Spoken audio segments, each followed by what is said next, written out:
just think that especially young people, they were looking for things that I just don't think the older generation in these churches was given to them. Like even the idea of like if you're questioning God, it's a sin. Which I heard all the time growing up. Or even if I love church, but I also don't mind listening to the Nation of Islam preach sometime.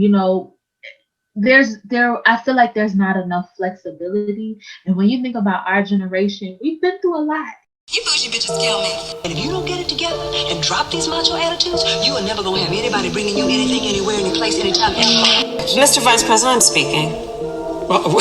I'm speaking. All you jealous, ugly bitches can kiss my fabulous and very perky black ass. And yes, William, today you're one of those bitches. Hey everyone, and welcome back to the Barely Adulting Podcast, where we discuss news, relationships, pop culture, life issues, and so much more. I'm your host, T. Marie. If you have not done so already, go ahead and like, subscribe, share, and comment on the podcast posts. We want to go ahead and get the word out there and make sure that people know that Barely Adulting is still around and will stay around for a long time. If you are new here, welcome to the podcast crew. I do appreciate you coming and joining in and choosing us today to listen and to get your news and stories or whatever else that we can provide for you. I hope you all are doing pretty good. And if not, I hope you find something to smile about. And I hope that you know that you're worth living for. So let us go ahead and get into our morning coffee segment. And right after, it will be followed with our grown folks table talk, okay? So stay tuned, and I got you covered. Anybody want coffee? I'm making coffee.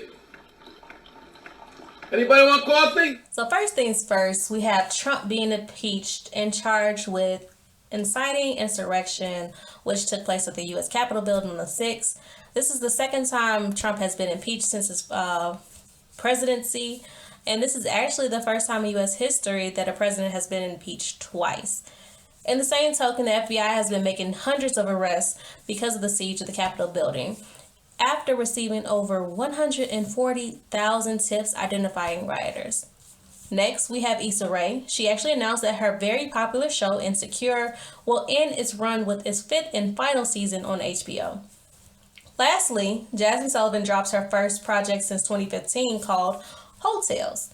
The EP features artists such as her, Anderson .Paak, and Ari Lennox. It's definitely something you should go ahead and listen to if you have not done so already. This is all for your morning coffee, so now let's go ahead and get into our grown folks table and get right into the discussion.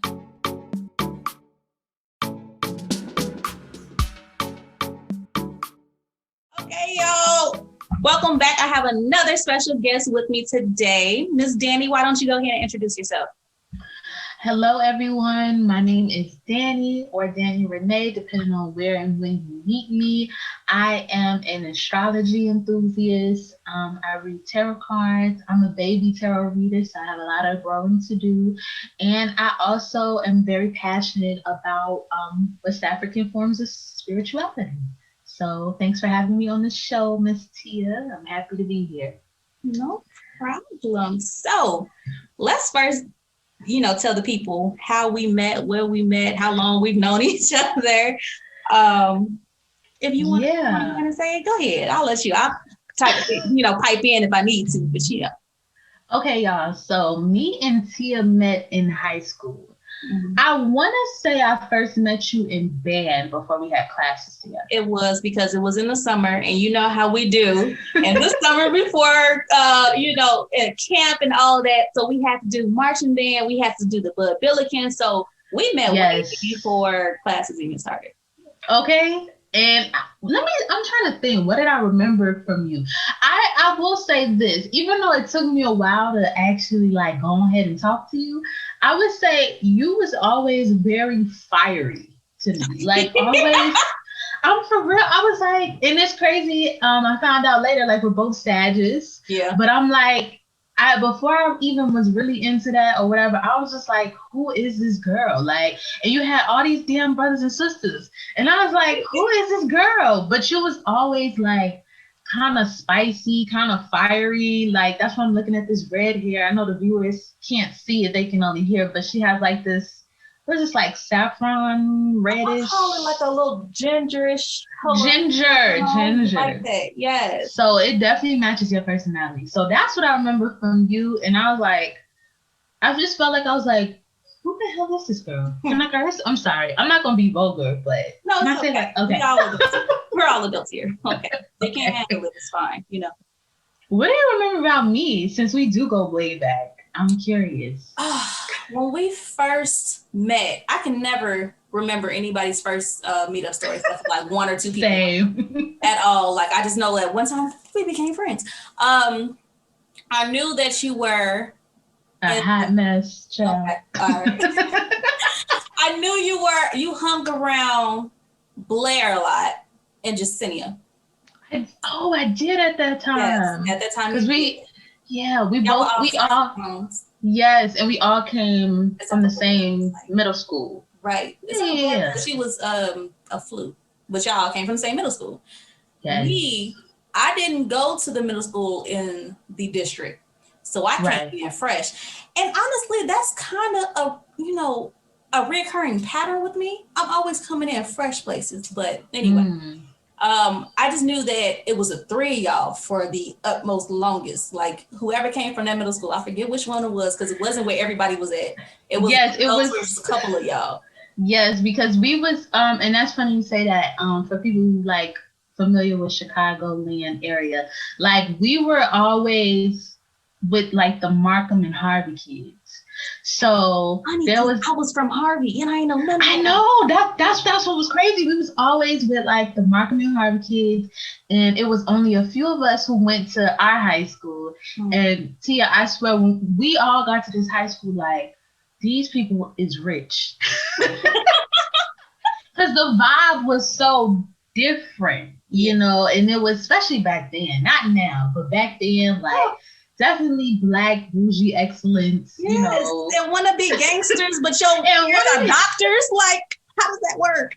Come on. Yeah. So then, like that whole freshman year, I feel like we all was kind of trying to stick together because it was just like, it was almost a culture shock, even though we was all Black. Yeah. You know, at least for me, because I grew up in a single parent household, always struggling.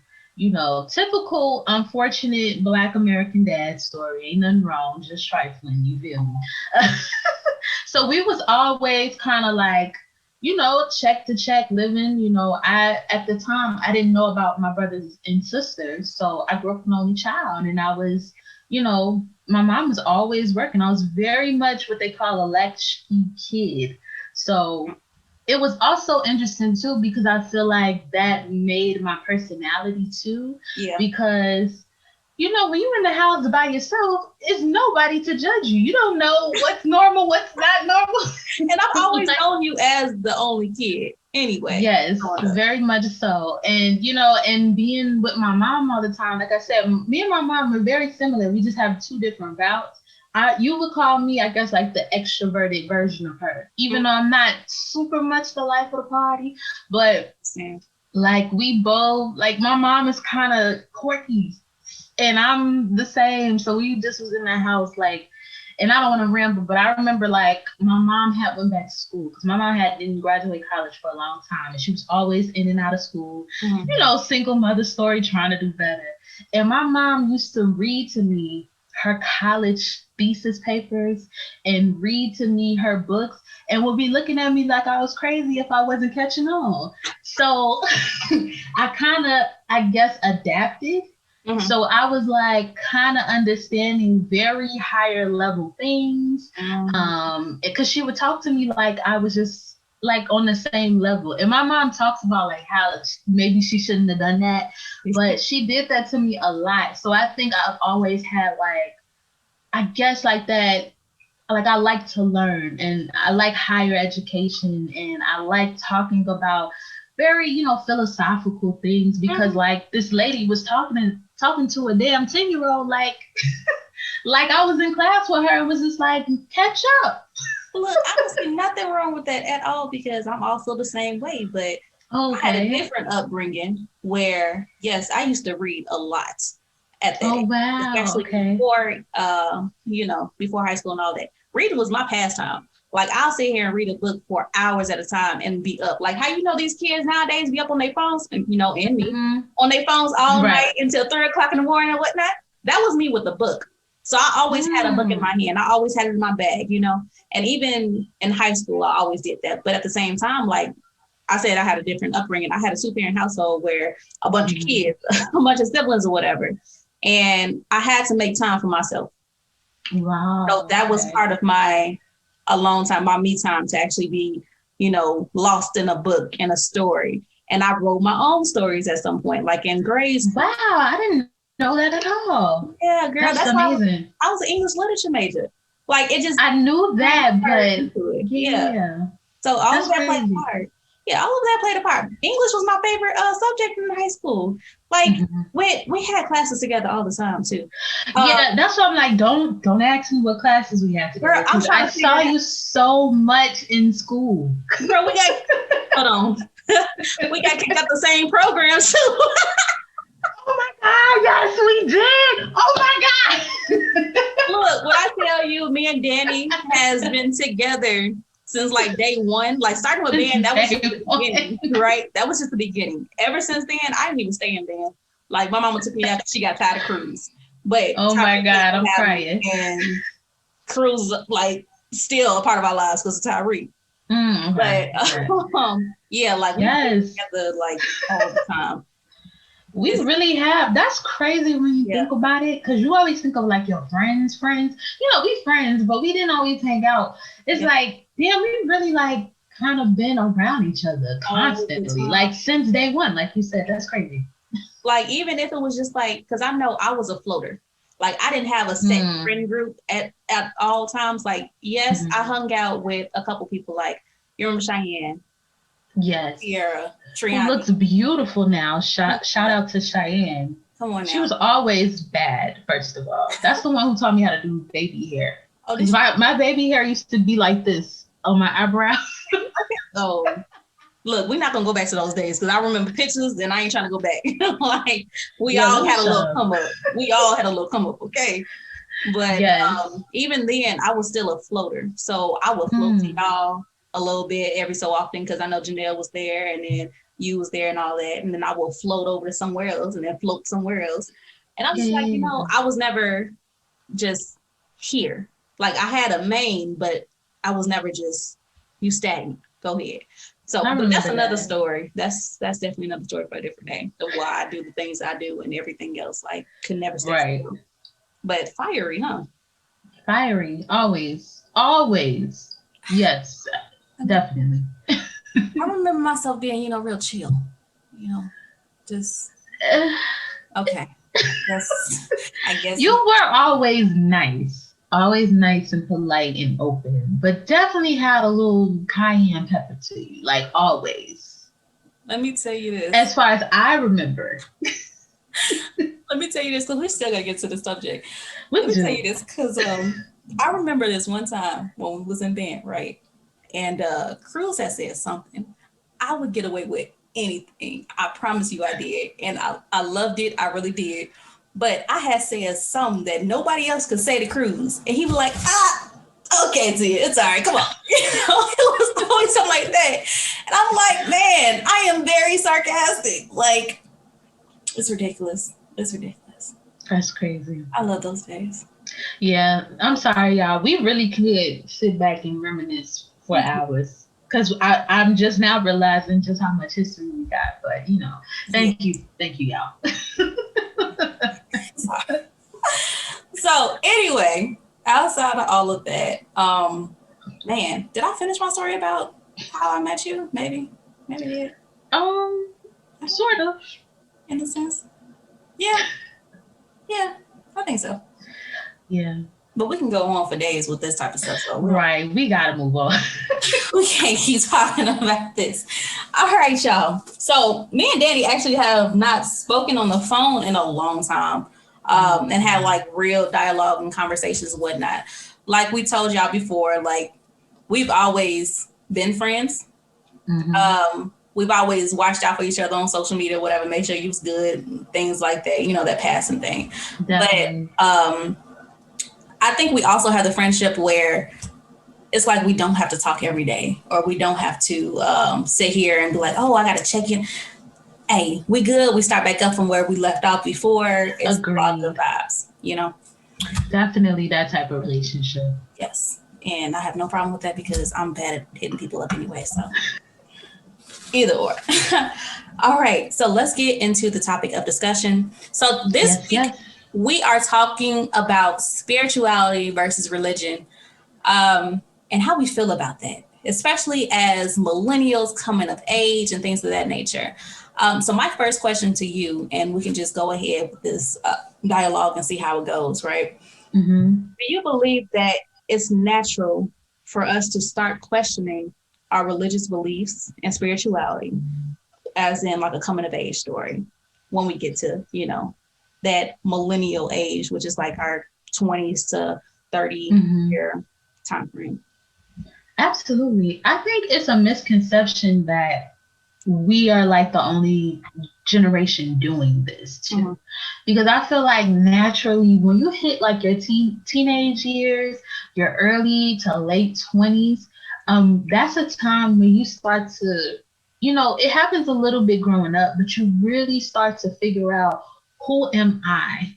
You know, what is me? You know, not the things that were just fed to me or that I'm used to or that's traditional. You know, there are certain people that's totally okay with traditions. They thrive in it. But then a lot of people at some point, even if that is you, I feel like it's completely normal to question what you believe. Because a lot of us find that, and maybe I'll speak for myself, that we don't always know too much about what we believe.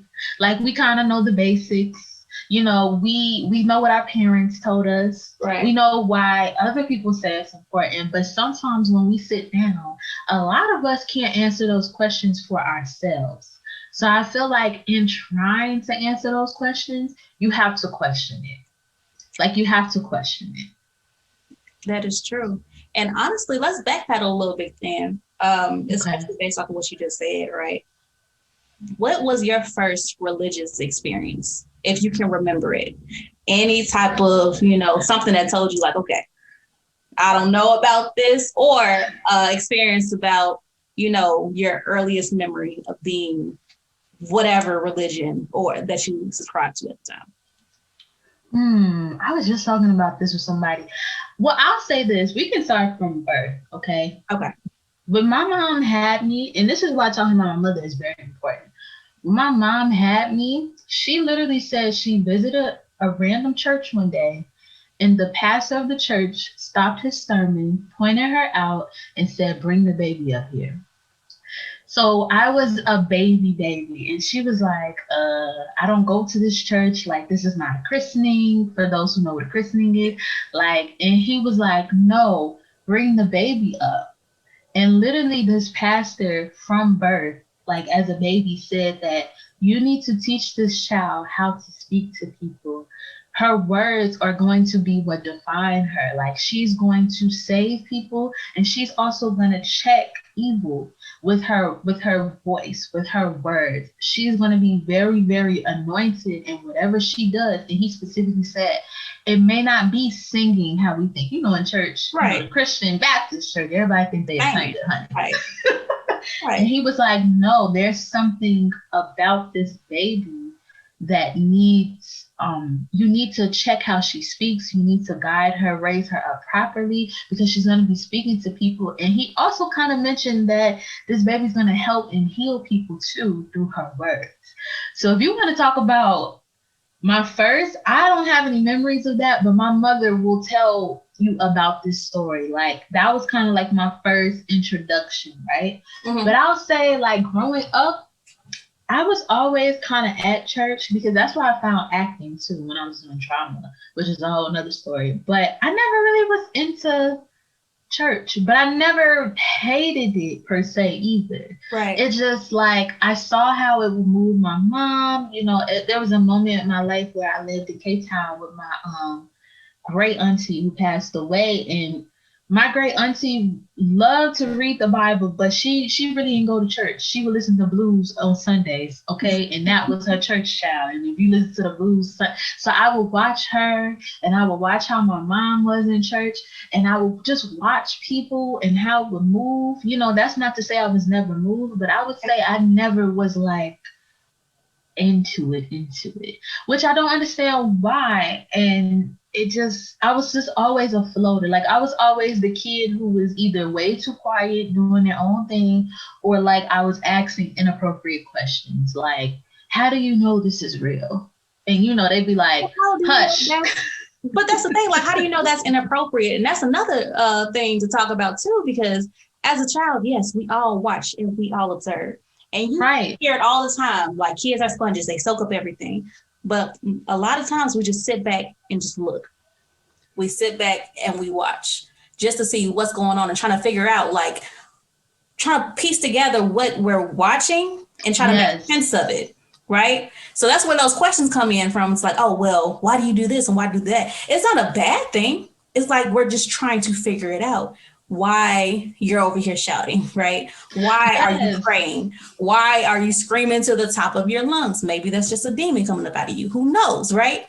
But even with that, it's like you cannot shut down that child because they're asking questions. You can't expect a child to actually understand right off the bat, you know, what you took years to figure out.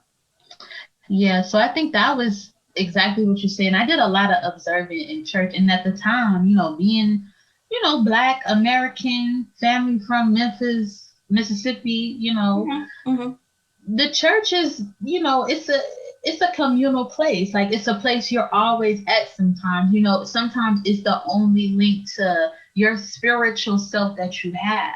Right. So I just was like always observing, but I will say I was always kind of like what they call, now I know, an empath, like a person who can feel people's feelings in the room that I didn't know. So on the flip side, here we go flipping, there were certain things that I used to do that, you know, it was just like different, you know, like I used to cry at everything. And my mom said I used to like I remember this too. I was extremely, extremely sensitive. I could sit next to somebody and start crying. Like, I don't know what, they didn't have to say anything. Like if I looked at them, and then there's other people that I could sit by and be around that I wouldn't talk to at all. Like I had a bad habit of being almost mute for a lot of people. And then there's other people where I could just talk and it's almost like I could see a light off of them. Not physically, but it's like I would just be so happy around them. And my mom would tell this, and other people will tell you this too. So I think now that I'm older, that's classic empathetic child like vibes, you know, classic indigo children, classic spiritual, you know, type of vibes. And I was very sensitive to other people's emotion. Like it was no joke. And there was this little thing that I would do. Like I remember Erykah Badu, like you know the Bag Lady video, okay. That video, I remember seeing that video for the first time and literally being almost in a trance. Really?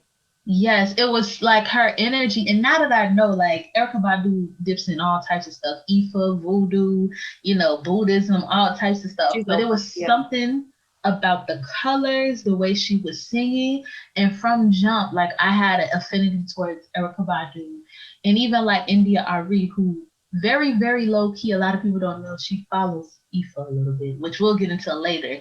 And my mom hated it. She was like, why do you like that voodoo priest like Erykah Badu or something? Because she had read an article about her doing voodoo. And I just was like attracted to her.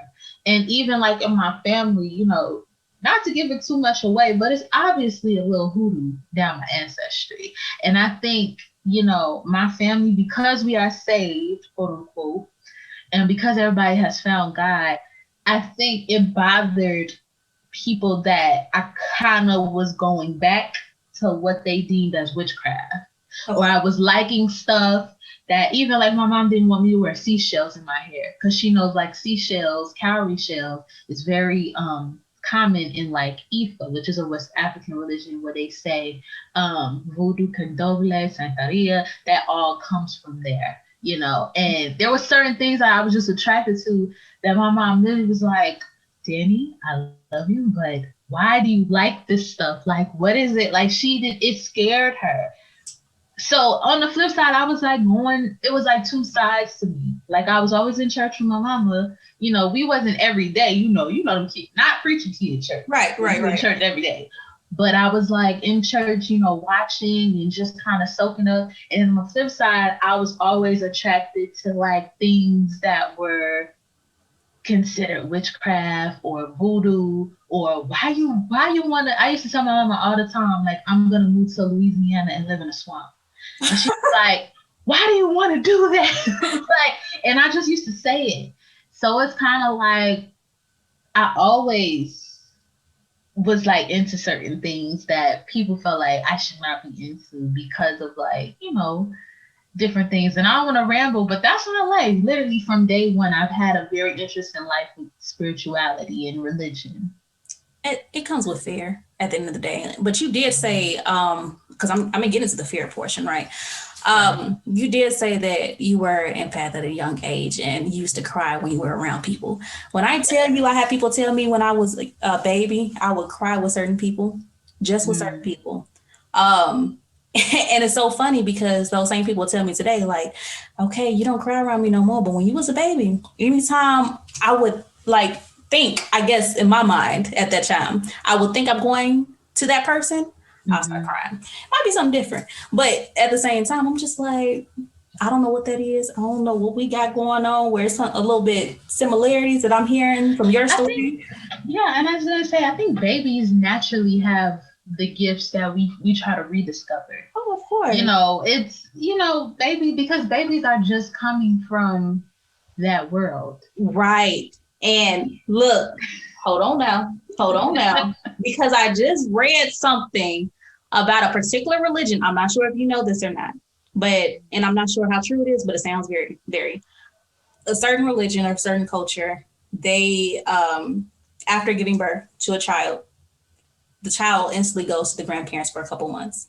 Because the child just left the whatever, you know, this space, this being, whatever it is, right? They just left there and the grandparents are going there next.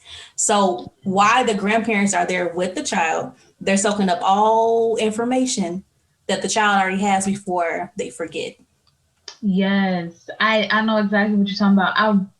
I don't want to misquote. I think it might. I don't want to even say it, but yes, I know exactly what you're talking about. Okay. And I agree wholeheartedly. Like I truly believe, you know, there's a connection between being about to transition out and transitioning in. Even my mom used to say, every time somebody dies, a baby is born. Right. And I accept it. I accept that wholeheartedly. Like it's not probably a part of my religion, quote unquote, I guess, what I grew up on. And this is just to say for everyone listening, this is not I'm bashing religion type of podcast. Yeah, not at all. This is speaking on our experiences, just having a dialogue about what we think, what we may think, what we might believe, whatever it is, right? But just having a conversation. And I hope you're joining in for that, right?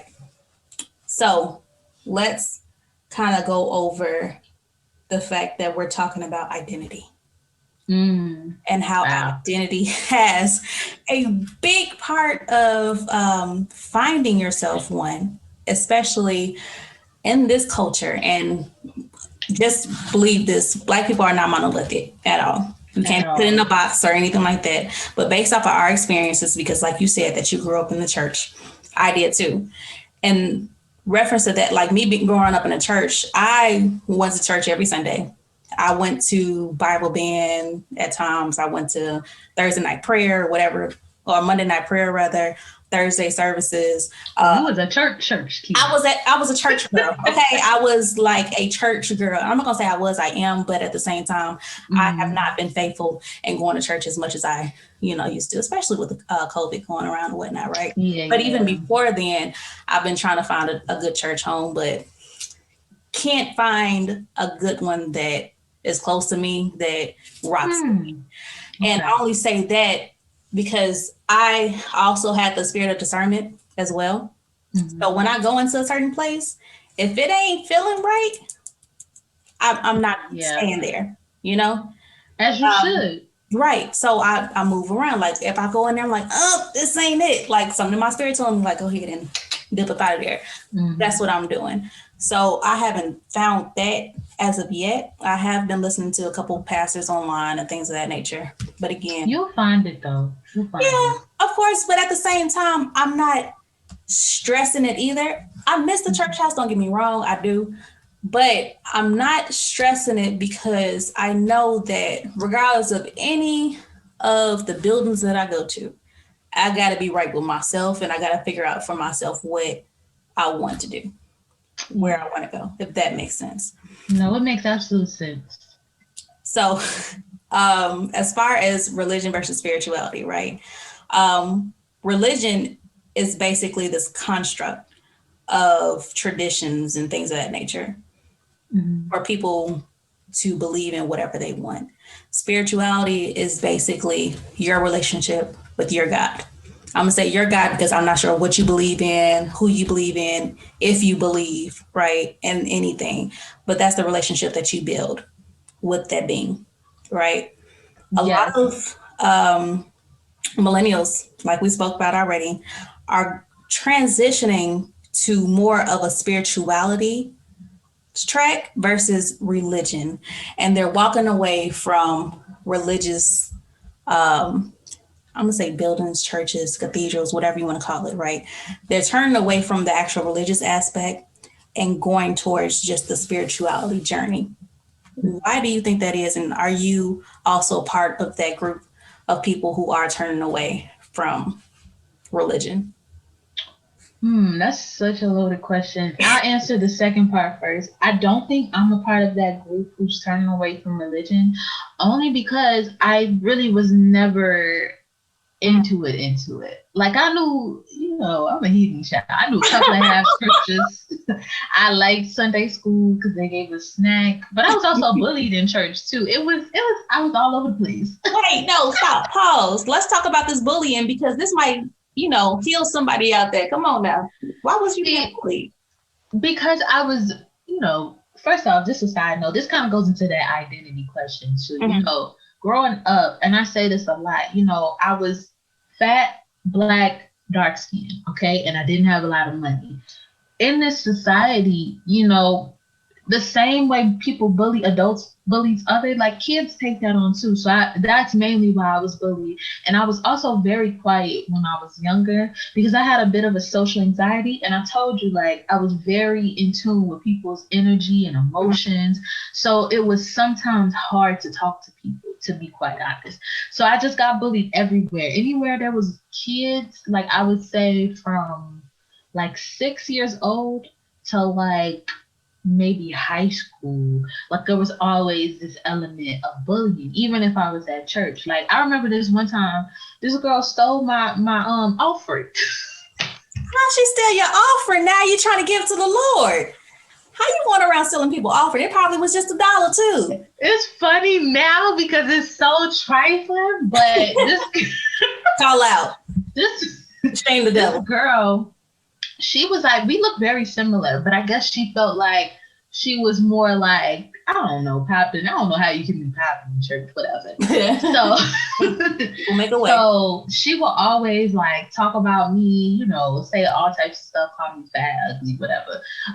But this one day, I was so nice. Like I had a little temper, but I was so nice. And she was like, I don't have offering, and like your mom always give you some change when she drop you off. So can I have some of your change? And me being the idiot and super nice person that naive. That's all. You were just naive. Go ahead and talk. This girl, I was like, look, I got $1. You can take 50 cents, right? Because I don't, I'm not really into this church vibe anyway. I'm into it, but I'm not. Even though, like, I take the lessons my mama taught me, but it's not a big deal to me. She takes my 50 cents and then pulls out $1. It was just basically like, haha, you so stupid. They gave my money to God. But that's the type of stuff that used to happen. I kind of went to like a bigger church. Like it wasn't small, it wasn't a mega church, but it was bigger. Right. It was like a lot of kids. But I was just like, this is random. But for me, that goes back into me saying, like, I don't feel like I'm part of like this mass exodus that they keep talking about, because I just was never, I was kind of like you in that sense. Like, I was never really tied down to one thing when it comes to like religion and spirituality. Like, I just was always like that. But the second part of that question, you said, why do you think that's happening? And I honestly think that even though it's not everybody, I think now we're like, in general, we're entering, a new era. We're actually entering into the Aquarian age. So like, there's a lot of like rebellious energy that comes with the Aquarian age, unorthodox ways of living and viewing the world. And also, before we enter in this age, I just think that especially young people, they were looking for things that I just don't think the older generation in these churches was given to them. Like, even the idea of like, if you're questioning God, it's a sin. Which I heard all the time growing up. Or even if I love church, but I also don't mind listening to the Nation of Islam preach sometime.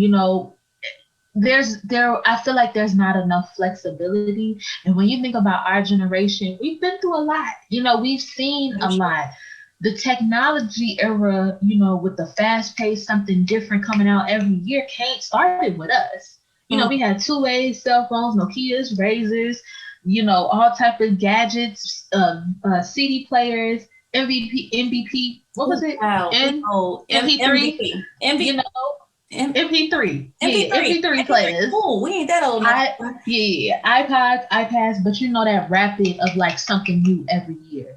Something next, like the next wave. And I think, well, honestly, even with that, like, before all of that started happening, every year, that's more so the iPhone age. No, that's ours too. But if you think about it, back in the day, like, we didn't have something every year. Now they kind of put some time on it, and then it kind of.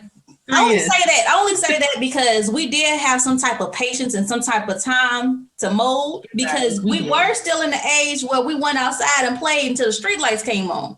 Yeah, we were in the age of like the one screen too. Now these kids are in that multiple screen age. Yeah. So I give you that. But I just think from what I've heard, honestly, there's just a lot of stuff needed.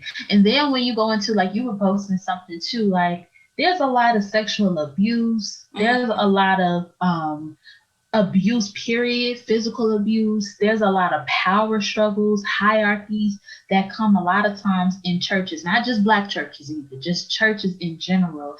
And I think... And we're not just talking about Christian churches either. We're talking about at all. Across the board. Across the board, and mosque and everywhere. And I think, our generation might be the generation that's actually moving on that thought. Not just thinking about stuff and questioning, but actually saying, like, I'm going to do something, like, I'm going to leave, or I'm going to try this, or I'm going to do this. And I think it's a lot going on. And from what I've heard, I just felt like the churches, a lot of them, especially like Christian churches, kind of went through a period of just being not open enough and not fast enough. Like, even when you think about, like, to be honest, we should be having conversations about, I don't know, birth control in church. But like, when I was growing up, if you brought that up, people will argue you down about this, that, and the third, about abstinence, which abstinence is beautiful. I'm not knocking abstinence at all. But, like, I just think we were living in a different time. And it's just now that I see churches are like, okay, how can we bring this generation back? Because they're really, like, moving differently. Right. And that's my opinion. But what do you think? It's a lot. It's a lot to just unpack in general about the whole about all. You're gonna need a part 2 in theory. I might need a part 2. I might need a part 2 with this one, because it's such a vast topic where you can't just get it all in just one sitting, honestly. As far as the exodus, using your words, the exodus out of religion, or just the religious churches and whatnot. I understand why. And that's one thing I can say is that I understand why a lot of people are making that move out. And one sole reason I can identify is because of judgment. And I even heard that on your end, even saying that, with your conversation and your experience and whatnot, because it was judgment based off of the people that was in the church and everything else. And you sat down and you observed what was going on, right? Like I told you earlier, right, when we spoke, I spoke to my parents, and they also had periods of time where they questioned religion or whatever religious belief they, it was. They never knocked their spirituality or anything like that. It was more so the religious aspect of it. Because a lot of times, a lot of these people are hurt because of the people within the church or within their religious people. Let's say it like that. They're hurt because of religious people, not necessarily because of God. And some people can't decipher between God doing something and the people doing something. Right? So when I'm gonna just use my mom as an example, right? She grew up a good period of her life in the hall. So basically she was a Jehovah's Witness. Oh yes, honey. Okay. Yeah, different, right? The ones, if y'all don't know who a Jehovah's Witness is, y'all probably don't know because they ain't been knocking on your doors yet because of COVID. They haven't, actually. Because even before. Coronavirus, girl, coronavirus, okay? They stopped their mission, but I'm pretty sure they're getting back up and running, okay? Those people that came to you don't talk about, let me talk to you about Jesus, okay? Those people, all right? So my mom, at a short period of time of her life, she, especially when she was growing up, right? She was in a hall. She belongs to a hall. But she said that she was judged because of her family. And I say that because she came from a one-parent home. It was just her mama and her siblings. They didn't have a lot of money growing up, right? And they were judged based off of that. So they would treat them differently. They would treat them differently because of that reason. But anybody else that has some type of status, money, whatever it is, a two-parent home or doing something, quote unquote, according to their tradition, all love. Wow. But when it came to my mom's perspective, and I'm just repeating what she said, she believes that they were actually treated differently. And she picked up on it at a young age. Her older brother picked up on it as a young age as well, but he was a little bit older than her, and he picked up a little bit more because of that reason, right? He saw a little bit more. But she told me that she does not believe that her mother saw it the way that they did. Wow, that is crazy. Right. So with that being said, how they were treated and everything else going along, she didn't subscribe to what they were doing because a lot of stuff, she was like, okay, cool. Like, I like how y'all do X, Y, and Z. But A, B, and C, no. Certain families treating them differently. She's like, no, she's not subscribing to this. So once she got of age, she was out. Okay. So she was like, okay, you know what? I'm gone. And then when she started dating my daddy, they went the Kojic route and all that. Because she said she grew, at first they were Baptist and then they went to the hall because my grandma got tired of them come to her door. So she was just like, F it, let's go ahead. Let's figure out what's going on, right? So right. That's how she put it, right? But once she started dating my father's family, Kojic, Church of God. Kojic, child. Come on now. So that's what I came up in, Kojic. So once she started dating him, they started just going to Kojic church. That's it. That's how it happened. We Kojic, all right? And that's how it went. But even with her story and my father's story, he shared a story with me as well. And he said how he felt like he was questioning religion. And I'm gonna just loosely say that at some point in time in his life where I was probably in high school at the time. Oh, wow. That's a little later, too. It's later. It is later. And I feel like everybody has their time frame to when that happens. Because if you really think about it, my parents didn't get married until, I think my mom was like 22 or something like that. My daddy was like 24. So they were young parents. They were, before our age. So we made the mark. Yeah. Right. So by the time it came up to where it was, time for him to actually make that, okay, let me go ahead and step back and see. it was also judgment from religious people as well. Wow, that's crazy. You know, and I had to sit back and think, because I've always heard of a lot of people who end up leaving. Is, I'm not going to say always, but a lot of times where I hear from other people's experiences, who I've spoken to, who I've heard or whatever, is based off of judgment of people coming from their religious background. Because if you're not subscribing to this particular tradition, you are a sinner. You are going to hell, or wherever you believe in as the bad side of heaven, I guess you can call it. But I feel like that's so strange, because if you really think about it, religion is people judging people. The Bible also says, my Bible also says, you can't be judging people. I'm going to loosely say that. I'm not going to translate or anything, because I don't got the scripture in front of me, right? So I don't want to say nothing, and somebody saying like, no, that is not it. I don't need that. I don't care. But even that fear of saying like, you don't even want to make a mistake quoting the scripture. Right. It's like that judgment is so real. And it's when embedded. you have, yes, and even my church was considered non-denominational. Mm-hmm. They was Baptist, let's keep it real.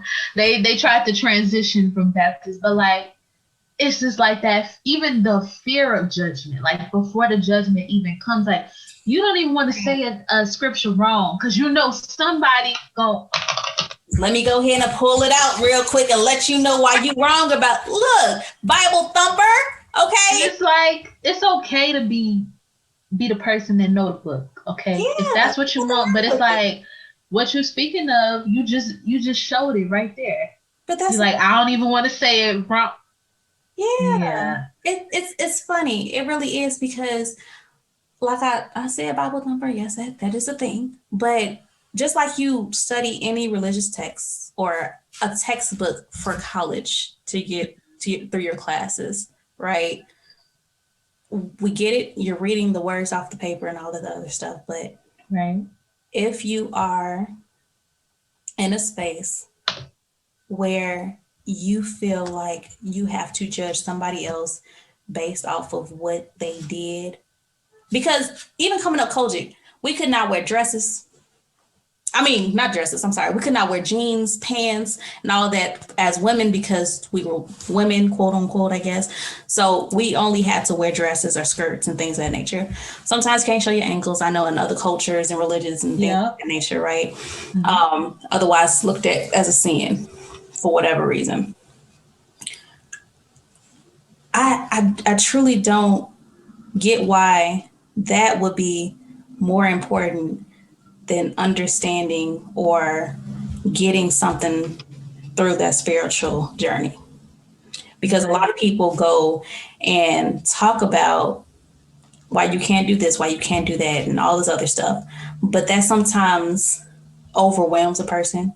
It takes over what the real meaning of why you're here. It takes over the real meaning of why you're trying to get through to your God or whatever it is, because you have so many rules and regulations put in place where a person off the street can't come in because, oh, you can't do this, you can't do that, you got to do this. Okay, so what do you expect them to do? You can, just like I told you in the beginning, you can't sit here and get mad at a baby for questioning why you do what you do if they have no prior understanding of what it is that you do. Yeah. And all that is very, very real. And the thing about it is, people forget also, and you kind of was talking about this, that you can be religious and have your own spirituality. Because like, regardless of what you practice, whether you're a Muslim, Buddhist, Jehovah's Witness, whatever, Catholic, whatever you are, there's still this aspect that needs to be, there is a personal relationship I have with who I think is the Most High. And I think sometimes a lot of the judgment from all of these different practices, not just like we said, we're talking about the Christian Black church because that's what we know. But It's like, I think sometimes people forget that like there's always a personal relationship there too, even in these religious systems. So sometimes, you know, you gonna make mistakes because that's a part of your personal journey. Sometimes you need to question certain things so you can sit down and pray about it, you know, and really get answers to stuff and get confirmations on stuff. Sometimes you're not gonna be perfect because your God, your higher power, your whoever's speaking to you don't want you to be perfect. And my mama used to say this all the time. Jesus hung out with the hookers, Come on now, the drug addicts, the alcoholics. Let's keep it real. Mm-hmm. Because he needed to. He was not with the people who are. At the time, everybody was Jewish. To be honest, it's like, so if Jesus, that's part of his life story, why don't people feel like you have to look a certain way, talk a certain way, act a certain way? And it's just like, you still, that's taking away that personal spiritual relationship too, because you may be supposed to work in jails and you're not supposed to be coming up there correcting everything and saying the scripture, being a Bible thumper. If that's, you may be supposed to come in there and ripped up jeans with a hat on. I don't think you wear hats in jail, but you know, like with a hat on, talking street, even cussing a little bit, because the people you need to get to, or maybe you need to minister to, that's the way they're going to understand you. That's why I'm saying, even in these systems, we still have to have a spiritual journey that's personal. Look, Dani, we're going to make this a part 2. We're going to make this a part 2 because as of right now, I got a lot more to talk about, and I know you do too, and it's like burning. Yes. Especially, I want to know more about the African diaspora conversation. Yes. Girl, okay, so what we're going to do is take a pause. Okay. Y'all, we got a lot more to talk about. So y'all stay tuned for part 2 because you don't want to miss this. And I know you're probably screaming at the phone right now, hopefully, you know. But yeah, so goodbye for now. And just join in next week. Bye. And we're going to go ahead and put this on, okay? Bye, y'all. Be sure to download, like, and subscribe each time a new episode is dropped. Follow the podcast on Instagram at Barely Adulting Pod and share with friends and family. This is your host, T. Marie, signing off. Until next week, thanks for tuning in.